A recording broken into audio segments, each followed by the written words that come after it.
ready? Okay. Yeah, we're good. All right. Before we provide the update, I'd just like to ask the community to pray for the family of our decedent, our suspect in this case, and also pray for our officers. There's never a good time when somebody loses their life.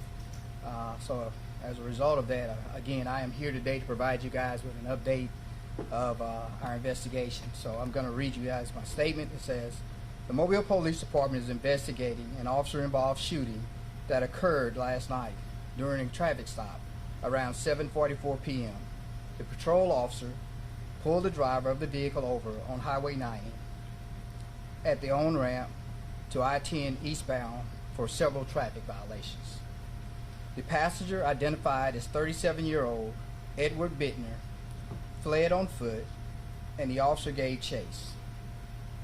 Bittner had felony warrants for robbery and multiple breaking and entering vehicles. When the officer caught up to Bittner, he deployed his taser and tried to take him into custody. Bittner produced a knife. At this point, additional officer assistance was requested. An officer who had just recently concluded his shift heard the call and responded.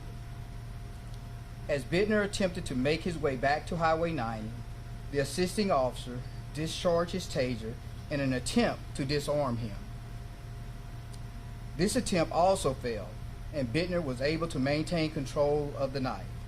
The assisting officer then fired 2 shots from his duty weapon when he believed that Bittner was about to charge him.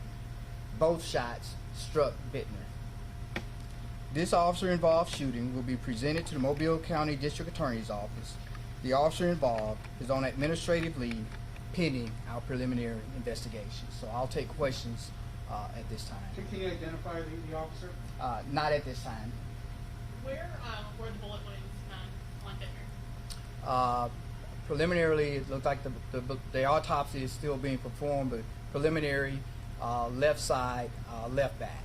So does that kind of indicate, was he running away or was he running towards the officer with the taser? That doesn't necessarily indicate whether he was running away or running towards the officer. What it indicates is that what the officer believed, he discharged his weapon, and usually with the first shot, if you're shot in the side, it causes your body to torque, and so potentially it could give the appearance that someone may have been running away. Was the officer's body cam rolling at the time? We do have body cam of the entire incident, and so currently that body cam will not be released because it is part of evidence as we move forward, and it's also potentially grand jury material. Do you know approximately how far away he was from the officer when he fired the weapon? Right now, I don't have that information. I don't have the exact distance that the officer was there, but it does appear that it was a very close proximity to the individual. We have to be within the reactionary gap when we deploy our tasers, so therefore the officers had to be within that strike range for someone with an edged weapon. And I understand there's an investigation has to be done, but from what you know preliminarily, does it appear that the officer acted appropriately in this instance? What we have seen to this point, again, we're still early on in the investigation, so we don't want to make any prejudgments about whether the officer was proper in his actions after we've had an opportunity to talk with the officer and get a statement from him, as well as review all the evidence that we have available to us. Are there 2 body cams, or was it which one, or is it just the first officer that showed up had his? There's only one body cam at this time. And that's the body cam of the officer who fired? That is just that there's only one body cam. It is not the body cam of the officer that discharged the weapon. And did he not have a body cam on, or was he not functioning? He would not have had a body cam on. And which officer was the one who did the shooting? Was it the one that was originally on scene or the one that came later? It was the backing officer. Backing officer. Okay, and you said he was the one that was not wearing a camera, correct? Correct. And is that because he had just gone off duty that he wouldn't have had one? Or what's the reason why he would not have had one? The reason he would not have had one is because the backing officer would normally be in his supervisory role, and as a supervisor, he would not be required to wear a body cam. So whatever footage you have is from much further away though. No, the footage that you're going to have is going to be of the initial officer that initiated the stop. So he was in pursuit of the individual at the time.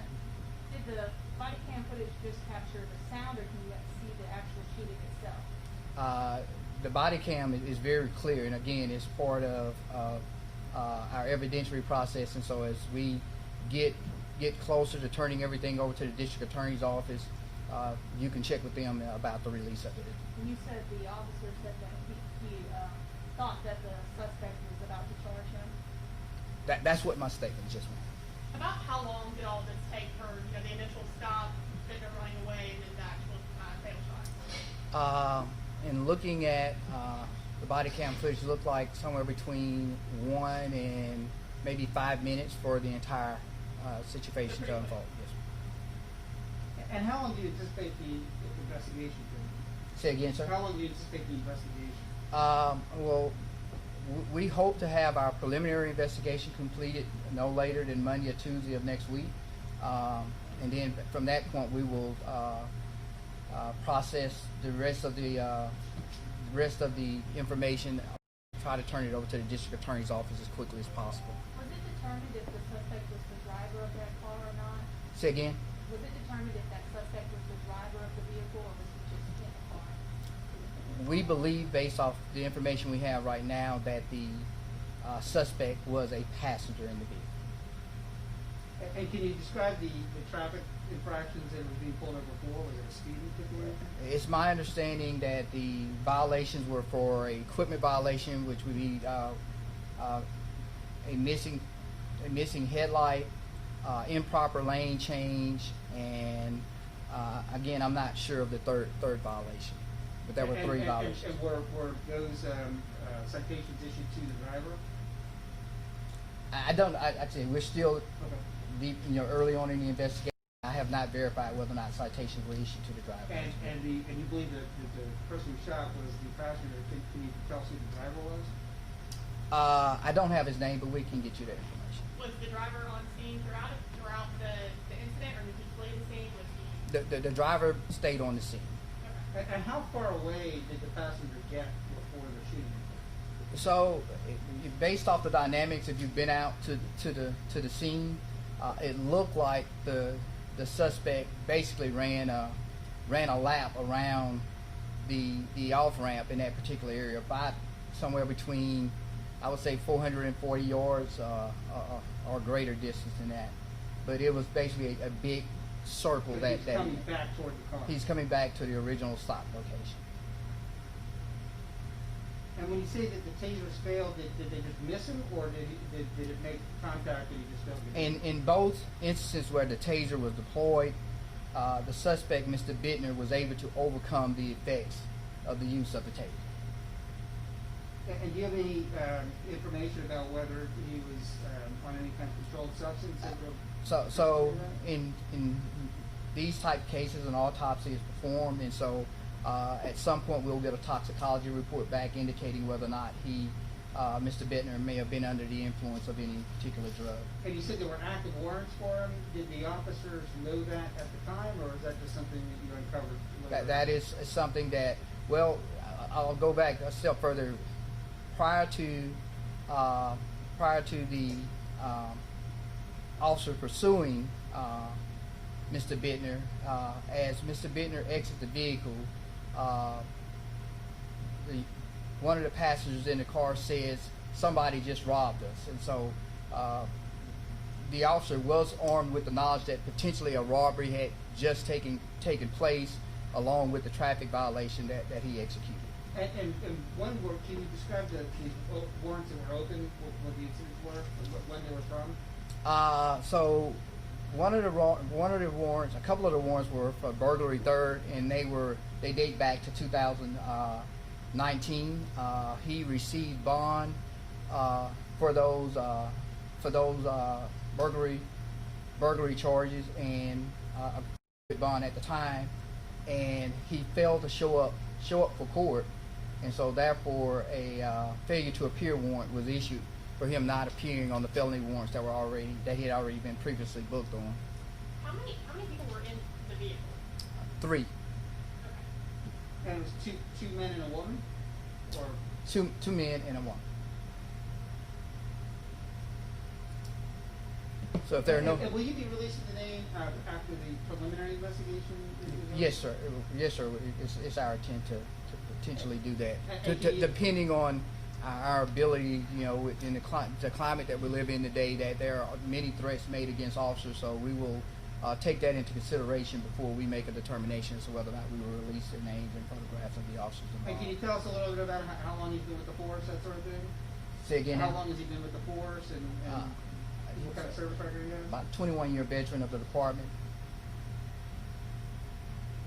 I'm sorry, you said when the officer approached the car, the people inside said that they had just been robbed? As the officer begins to exit his vehicle to approach the vehicle, he hears someone from the vehicle says, somebody robbed us, or some guy tried to rob us. And so the officer was armed with, he had that knowledge that potentially a robbery had occurred, and when he pursued Mr. Bittner. And that's when the guy out of the car started running away, and the supervisor officer who just gotten off duty came to assist. That's when he had the confrontation. I would like you to describe when you say that he thought he was going to charge him. Was he in the act of charging him, or he just Again, charged him? As we continue our investigation, I'll probably be able to answer that question a little bit better for you now. I'm not going to make a speculation right now as to whether or not that's what took place. Do you know if the people in the car were? I know this is going to be a confusing question. I apologize. Do you know if the people that were in the car were accusing Mr. Bittner of robbing them, or was it somebody else? I don't know who they were actually accusing of robbery. The word robbery was something that was shouted out as the officer is attempting to pursue Mr. Bittner as he flees the scene. When you say knife, was it like a pocket knife or? So the knife itself, the blade portion of the knife was 4 inches in length, and if you add the stock of the lock blade, you would probably add another 4 inches. So you're looking at about an 8-inch blade from tip to the butt of the knife. Any final remarks? Again, we would ask that you keep the officers and their families in your prayers, as well as keep Mr. Bittner's family in your prayers. It's unfortunately that we've having to deal with an incident like this, but again, we want to make sure that we, as a community, keep those that are impacted by it lifted up in prayer. So thank you guys Can you for spell coming. his name for us real quick? Bittner, Bittner, And Edward Edwar. Edward. And is Yes. he a resident of Mobile? He has a number of arrests here in Mobile. I'm not sure if he's a resident full time here. I think that his family located in other parts of the state. How old was he? I have 36. 36 or 37? I think 36. I've got 36. Well, 37. Yes. 37. Okay. So 37 at the beginning. Okay. All right. Thank you. Thanks, Chief. It'll take a while to get all the tops out this stuff. Yeah, so it would be better if y'all want to look, he's got a metro sheet, so y'all can pull it up, but I think it's not burglary, but robbery and unlawful beating. And this is what he was on bond for? Yeah, Yes. he was released on bond, violated conditions of release, and that's why That's why they they- issued him warrants again. Great, thanks.